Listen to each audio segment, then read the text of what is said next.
नमस्कार, स्वागत आहे तुमचे आमच्या चॅनेलमध्ये। आवाज महामुंबईचा, शोध बातमीचा, कौल मनाचा। चला तर मग आमचे चॅनेल शेअर करा, लाईक करा आणि सबस्क्राइब करा। धन्यवाद। आगरी समाजाची राष्ट्रीय परिषद दिल्लीमध्ये संपन्न। देशभरातील आगरी जाती, उपजाती, पोटजातीच्या संस्थांच्या फेडरेशनची राष्ट्रीय परिषद नुकतीच दिल्लीतील प्यारेलाल असोसिएशन सभागृहात मोठ्या जल्लोषात संपन्न झाली। या परिषदेला देशभरातील 15 राज्यांतील मीठ उत्पादन करणाऱ्या, वेगवेगळ्या नावाने ओळखल्या जाणाऱ्या आगरी समाजाचे हजारोंच्या संख्येने प्रतिनिधी उपस्थित होते। अगदी नेपाळ देशातील समाज बांधव देखील सहभागी झाले होते। खच्चून भरलेल्या सभागृहात दिवसभर चाललेल्या या परिषदेत प्रत्येक राज्यातील प्रतिनिधींनी आपले विचार मांडले। विविध नावाने ओळखल्या जाणाऱ्या समाजाला एका छत्राखाली आणण्यासाठी एका नावाची ओळख असणे गरजेचे आहे।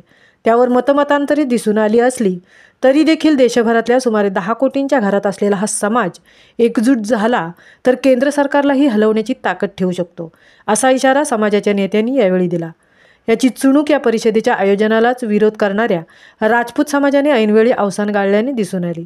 या परिषदेला केंद्रीय मंत्री प्रल्हाद जोशी, माजी केंद्रीय मंत्री कपिल पाटील, बिहारच्या आमदार अनिता देवी, कर्नाटकचे खासदार डॉक्टर CN मंजुनाथ, परमपूज्य पुरुषोत्तम आनंदपुरी महाराज, भार्गवानंद स्वामी, श्रीराला सागर सूर्यकांत पाटील, कृष्णकुमार भारती, जगदीश प्रसाद लोणिया, दशरथ पाटील, श्री हिप्परकर आदी मान्यवरांसह बिहारचे कमलेश चव्हाण, तर उत्तर प्रदेशचे DK लोणिया, झारखंडचे सुधीर चव्हाण, छत्तीसगडचे विश्वनाथ नोनीचा, कर्नाटकचे AT सोमेश्वर अप्पा, पश्चिम बंगालचे विष्णुदेव लोणिया, हिमाचलचे काश्मीर सिंग, आंध्र प्रदेशचे M जितय्या, मध्य प्रदेशचे अमर सिंग चव्हाण, आसामचे बलदेव चव्हाण, उत्तराखंडचे सुरेंद्र सिंग, हरियाणाचे दिनेश सिंग, राजस्थानचे रामरतन खारवाल, पंजाबचे अमरजीत सिंग जागते रहो, महाराष्ट्राचे JD तांडेल, दीपक म्हात्रे आदी 15 राज्यातील आगरी समाजाचे प्रमुख नेते आणि समाजबांधव मोठ्या संख्येने उपस्थित होते।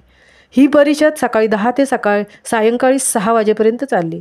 यावेळी समाज बांधवांमध्ये प्रचंड जोश पाहायला मिळाला। समाजाचे अस्तित्व टिकवण्याच्या लढाईसाठी समाजाचा उठाव होऊ लागल्याची चाहूल एक प्रकारच्या प्रत्येकाच्या चेहऱ्यावर स्पष्टपणे पाहायला मिळाली। आवाज महामुंबईचा चॅनेलसाठी मिलिंद खारपाटीलसह तृप्ती भोईर, दिल्ली।